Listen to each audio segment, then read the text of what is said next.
All right, we have a functioning popper now, so when we pull our popper back and we set it, and eventually, hopefully, it will pop up in the screen while we're talking. This one's a little long, but that's, so we have a functioning popper. So now what we're gonna do is we're gonna go through and we're gonna test this popper. So using our sheet, we're gonna gather some data together. So have this sheet open, be marking it up as a PDF, print it off, whatever you're gonna do. In order to get credit for this lab, you're gonna have to follow along and do the same calculations along here.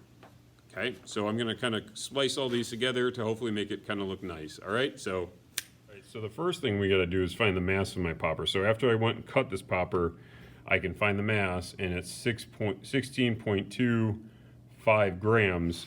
So then you gotta go through and write 16 point, and of course, when I did it earlier, it was 16.26.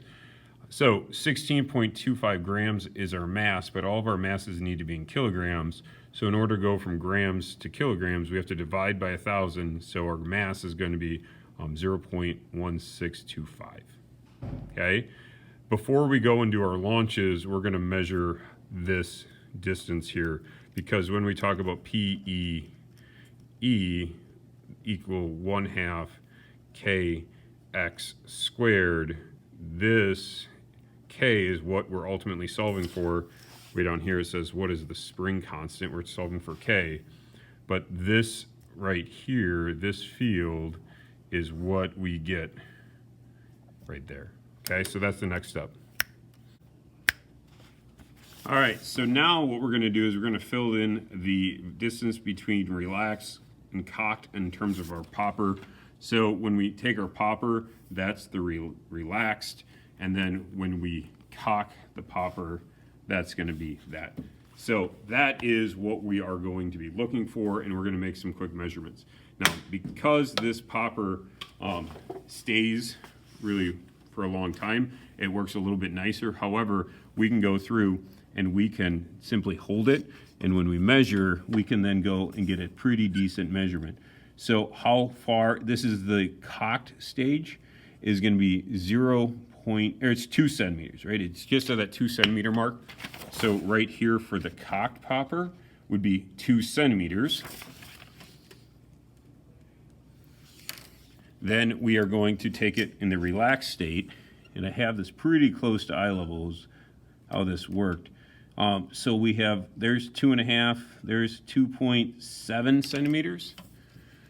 So 2.7 centimeters is gonna go relaxed, and then my cocked is 2 centimeters for a total of 4.7 centimeters, which then at 4.7 centimeters is gonna go right here. Okay, then remember how many cents there are in a dollar, right? If that was 4.7 cents, how many dollars would that be? Same conversion, divide by 100 in order to get meters.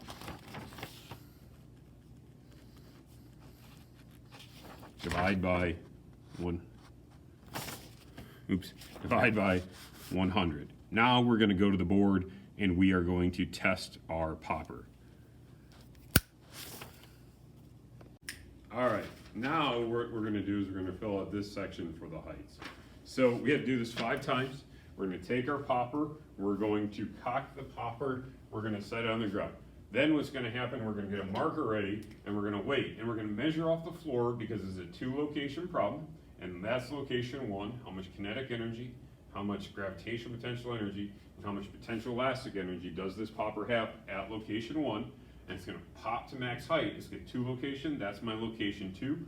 How much KE, is it moving? Is there a height? Is there a compressed spring? So once this thing pops, it takes a while, we can go through and we can mark a height.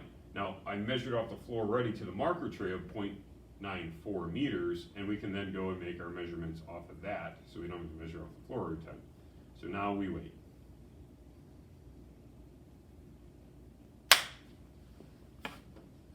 All right, so that's how far it popped for the first time.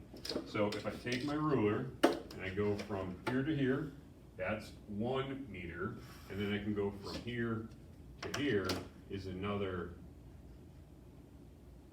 10.5 centimeters. So from here to here was 100 centimeters, or 110.5 centimeters, and from which then we want to convert to meters. So this, remember, cents to meters, or cents to dollars, is 1.05 meters. So from the tray to here was 1.105, then from the tray is another 0.094, so then 0.094, 0.94, my first popper went 2.045 meters into the air. Now what we do is we're going to do that same thing 4 more times and get that data. All right, here's my 4 more data. This is my second, this is my third, this is my fourth, this is my fifth. So they're kind of all over the place.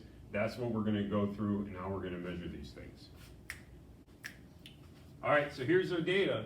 Now remember, when you go through and you put these numbers in here, what that's going to be is all measured off of this. So you're going to have to take this number, 0.94, and add it to these other sets.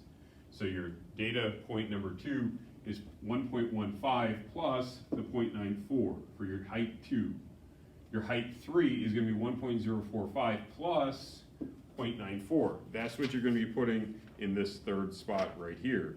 In your fourth spot, it was 0.95 above the marker trace, so take 0.94 plus 0.95 to get your fourth height, and last 0.94 plus 0.97 to give us that fifth height.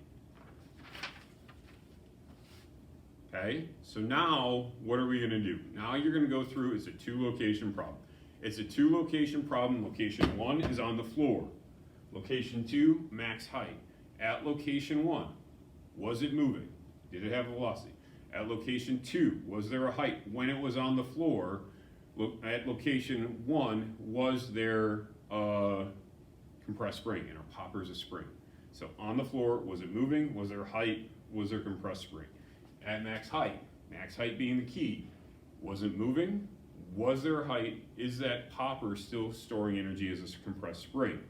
Then what you can go through and set it up as an ME1 is equal to ME2, 2 locations, and ultimately what you're trying to solve for is in PE is 1/2 kx squared.